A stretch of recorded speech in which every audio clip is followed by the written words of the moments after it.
is a native Californian. Her parents immigrated to the U.S. and worked in the service industry. She was taught the importance of hard work by watching her aunts and uncles build several successful family owned businesses. Marie pursued her passion in livestock management by studying animal science at UC Davis before pivoting her education to raise her three children, Justice, Anissa, and Carmen, in rural Northern California. As a single parent, she grew her career in management by working with nonprofit organizations and local agencies to design, develop, and implement new community health and education programs for youth and families. Marie returned to college mid-career and achieved both a bachelor and master degree in public administration from the University of San Francisco as a widely recognized and awarded leader in public service. Marie is a public school educator and innovator serving over 6,000 students in 13 elementary schools. Marie serves as a state commissioner for special education and has opened several high-performing schools in Northern California. Marie is a fervent advocate for educational opportunity and is actively partnering with local districts and County Office of Education to respond to what kids need most to feel safe and successful in the classroom.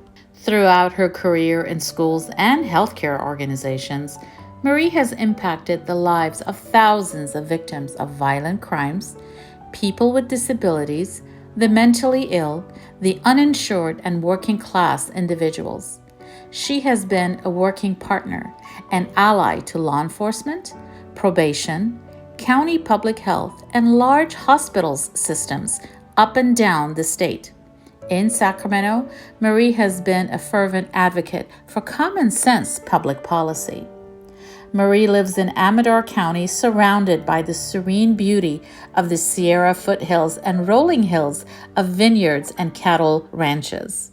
She and her husband, Caesar, are parents to a blended family of 6 children, 1 grandbaby, and a grumble of pugs that fill their home with immeasurable joy.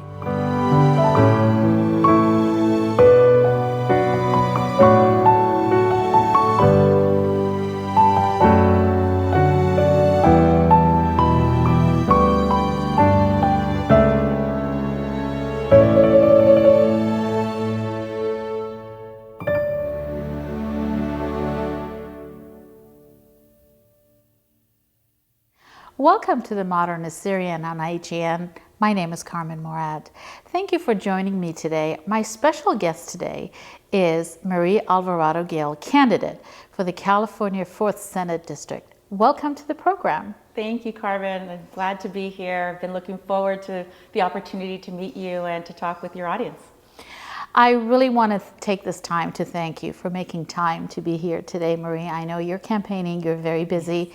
You've had a very good run reaching up to this point. And thank you for sharing your ideas and your values and inspiring your voters, because this district is different. Tell us a little bit about yourself. And I always ask every candidate, Marie, what has prompted you to take this awesome responsibility and to run for this race? That's right. Well, I have this conversation often with my own family and friends, and it's been very simple. Before I was a candidate, I am a mother. I'm a Californian, born and raised here in California, and saw the development of the California dream, that opportunity that so many families look for coming to the U.S. My parents immigrated here as teenagers and had my brother and me here in the U.S. And this was back when there were apricot orchards and cherry trees in our backyard. I grew up in Mountain View in the Bay Area.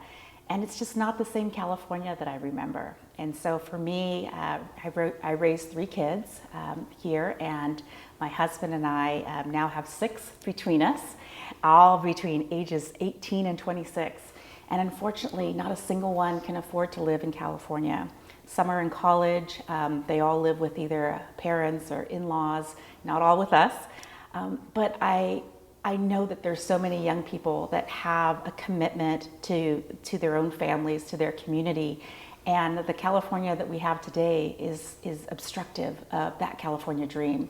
So I came into this race knowing that I had a message that resonated with so many voters that don't prescribe to the left or to the right, but are more centrist in their views and really just want their family values to be respected, care about their communities, and want a voice that has walked in their boots, that has rolled in their chairs, and has an opportunity to, understand firsthand what it means to, live here in California.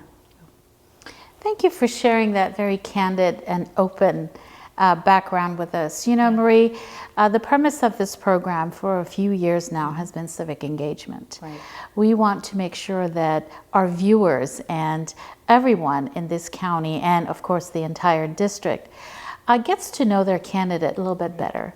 Yeah. Not just a picture on a flyer, someone who shares their story, yes. Someone who shares their values. And what I would like to ask you, my first question to you, you mentioned that as a mother and as a child of immigrants and being an immigrant, you know what it takes to really take that step above and beyond to be successful.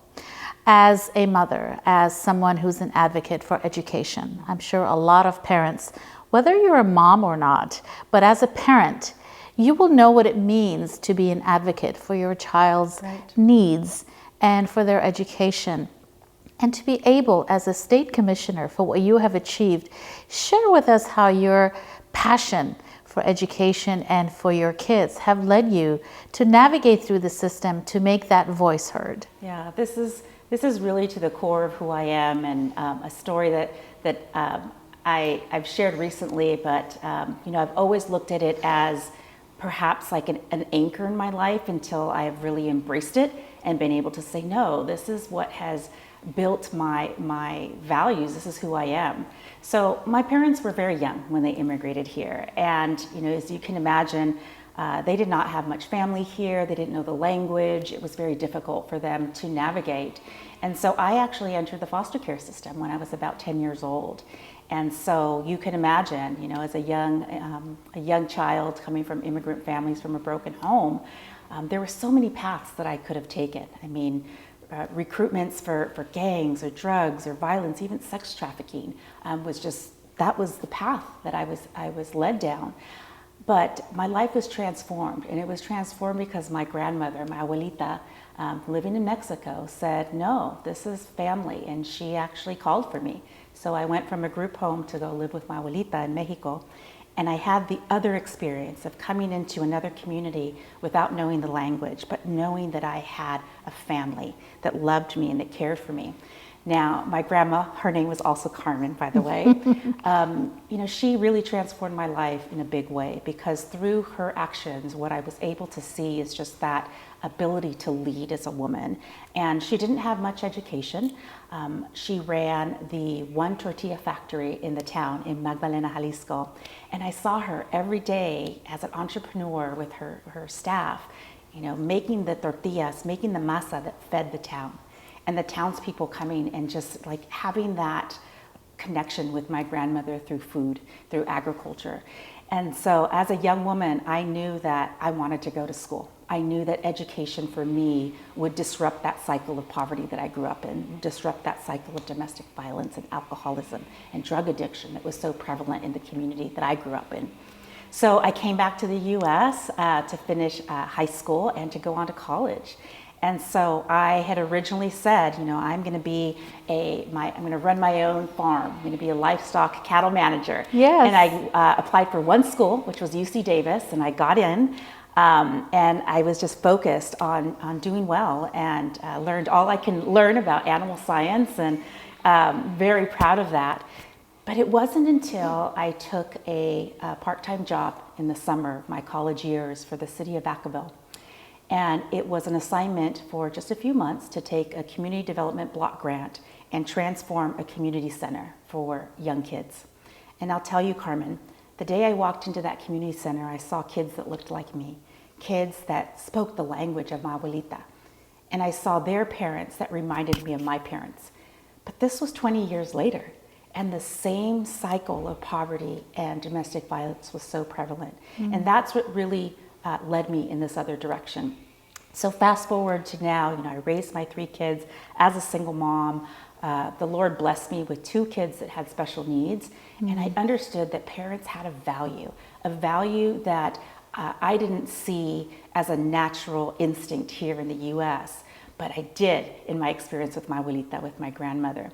So I took the initiative to be an advocate for my son, my oldest son, who, based on our zip code, based on our income, and that point, as a single mom, and we were struggling, the choice of school was dictated to us by our zip code.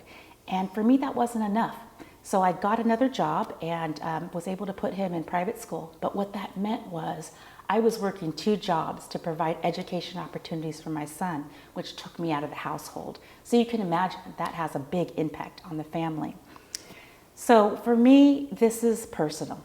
What it means to me is that we as parents must be the voice of our kiddos. We know as their first educators what is best for them. And our public education system has lost that connection. And that's why I am proud to say I'm a charter school innovator. I'm an educator that has brought solutions to California. I've been involved in 2 very prominent charter schools from the time my youngest daughter was born, and she was looking for her school. The doctors told me that she wasn't going to walk, that she wasn't going to talk. She was born without a left hippocampus in her brain. And so she had some issues very young. And I took the initiative to educate myself and work within the healthcare community to really understand what I could provide for my child. And it was music, and it was interaction with other people. It was that rhythmic, artistic flow that brought her to be the amazing young woman that she is today. And I'll tell you, Carmen, you'll meet her one day. Her name is also Carmen. I named her after my grandmother.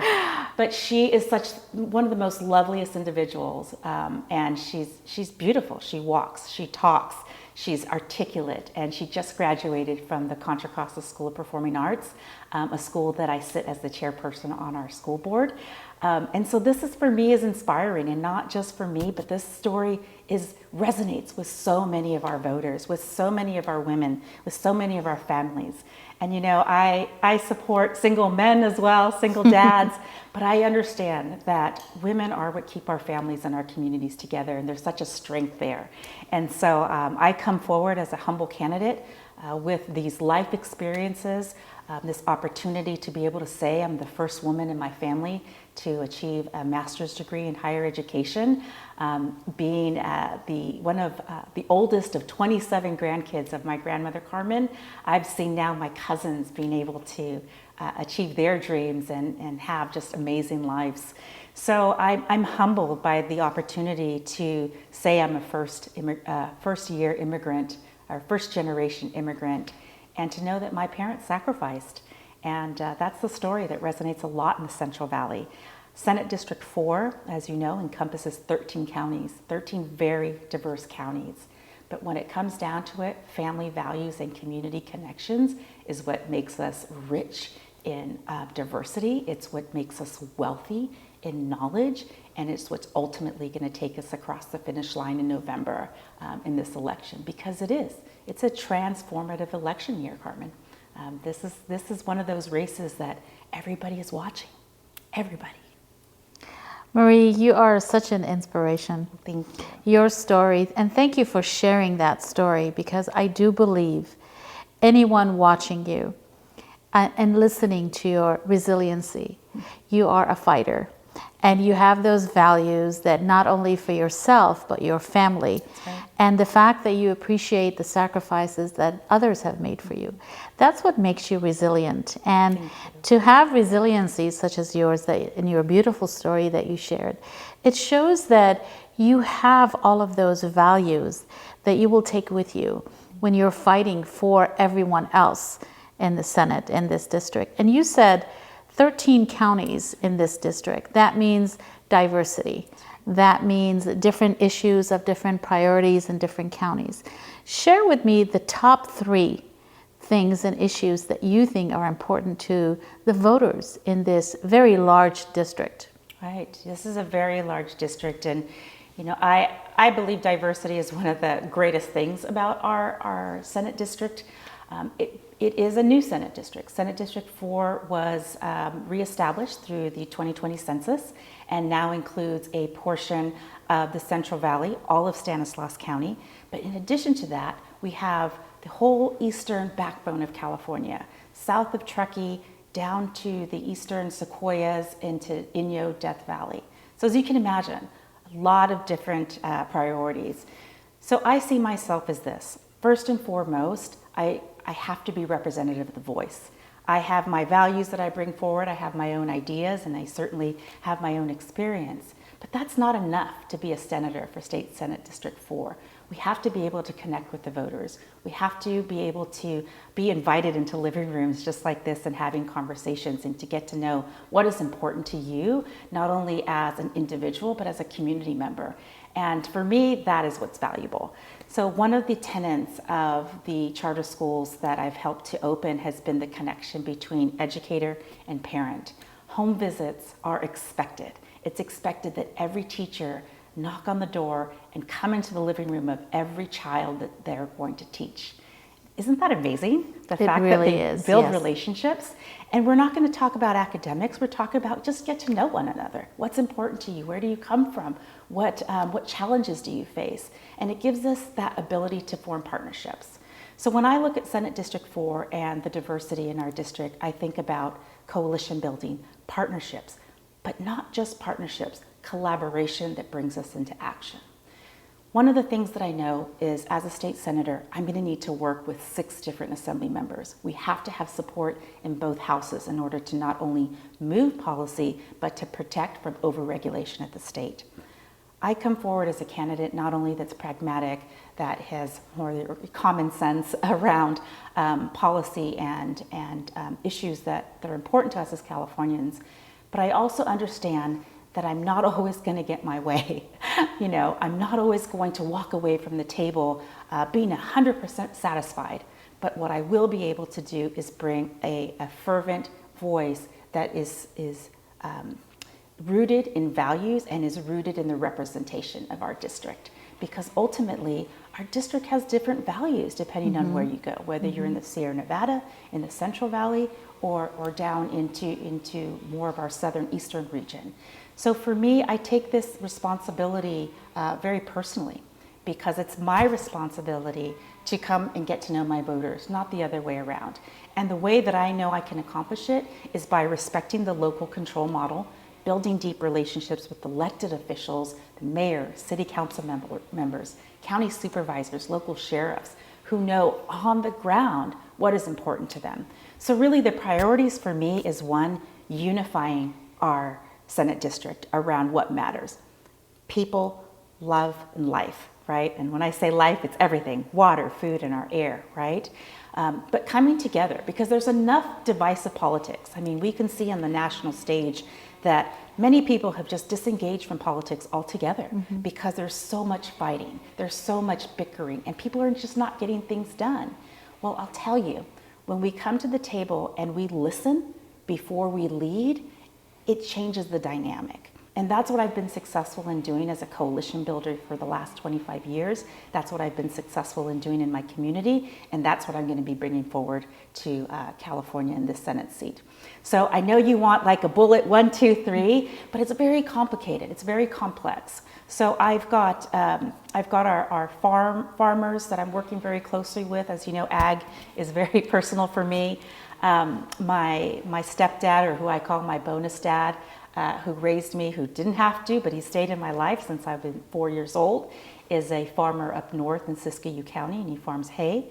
Watching my grandfather in Mexico, cultivate corn and raise horses and see the evolution of corn into masa, into tortillas. That's really, really special to me.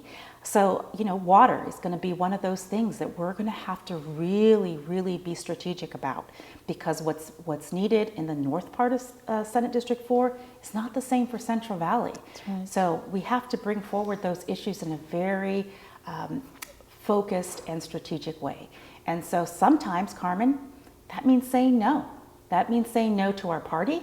That means saying no to others who have a special interest, right? And it means standing up for your voters, for your constituents, for the people that elected you to represent them. Absolutely. Thank you so much for sharing your story. I think it's so important for you to bring the human connection into politics. Yeah. And based on everything that you shared with us, it is your decision-making ability that will really resonate with the voters. Whatever that is brought before you, whether it's something with the party or against, or you have to reach towards the aisle. That's right. So in closing, Marie, please look straight into the camera and let our viewers know what to expect when they vote for Marie Alvarado-Gil. Wonderful, yes. Well, what to expect is what you see. I am coming forward not as a political climber, but as a Californian who loves our community, loves the people, and knows that relationships is the basis of success. For me, I want to relay the message to other parents, to other families who are struggling, knowing that we did everything we can to raise our kids, to build our businesses, to own our homes. And California is becoming so inaccessible for our young people who can't afford to achieve the California dream because of inflation, because of increased taxes. I want to tell you that there's another way, and not to give up. California is my home, and it's your home too. And I don't want any of my kids to pick up and go to another state because they cannot afford to live here anymore, or the regulation has gotten so overbearing that our businesses are suffering, or our workforce can't connect here and build our economy. So for me, I tell you, don't give up. I haven't given up.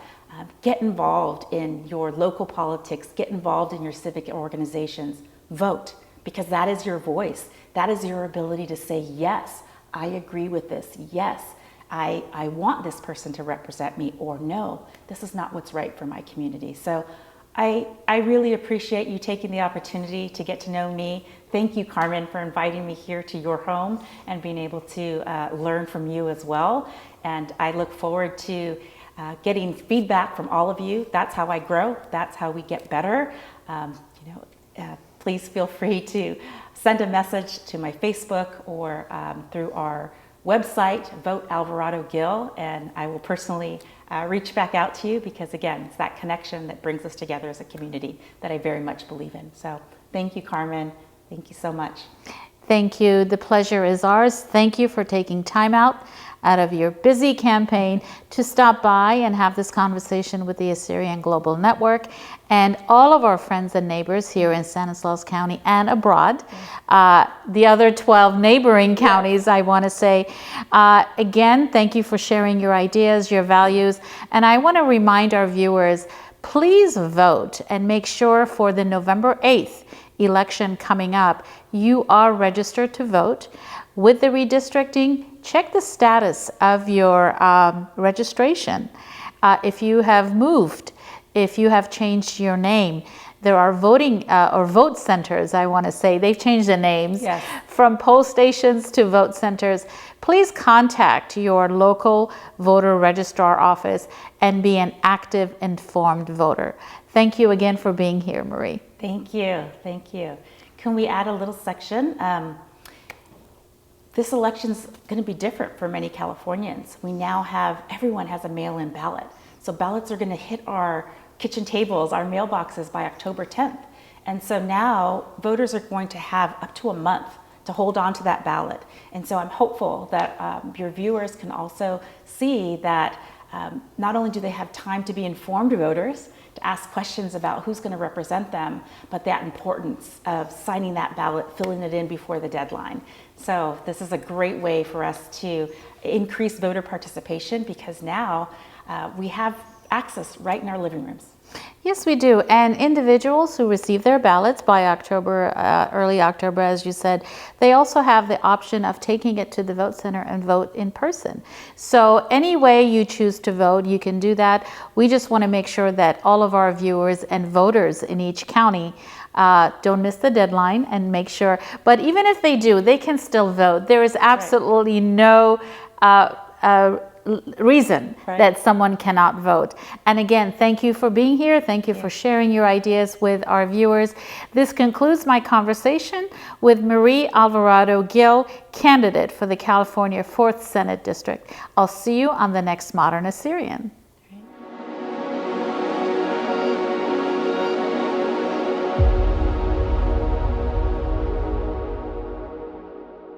Hi, my name is Mary Narsi. Hi, my name is John Bet Babanta.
America is the land of the free. What is one thing that freedom means? The ability to make our voices heard. The ability to make our voices heard. One way you can do that is to vote for government leaders and policies you believe in. Stanislaus County voters, make your voices heard and vote November 8th, 2022. The next general election is on November 8th, 2022. In Stanislaus County, all active registered voters will receive a ballot in the mail as early as October 10th. You must be registered by October 24th to receive a ballot. To register, go to registertovote.ca.gov. Return your ballot by mail or by an official ballot drop box. If you choose to vote in person, visit a vote center. Or you can register to vote or update registration. At vote centers, you can also drop off vote by mail ballots, register or update voter registration, and get help in languages such as Assyrian, Khmer, or Punjabi. Or you can ask an election worker for a translated copy of these ballots in these languages. You can visit any vote center within Stanislaus County. Vote early to avoid lines on Election Day. The first results released on election night include early votes placed by mail or ballot drop box before Election Day. See list of voting locations and postcard mailing or on www.stanvote.com. Thank you.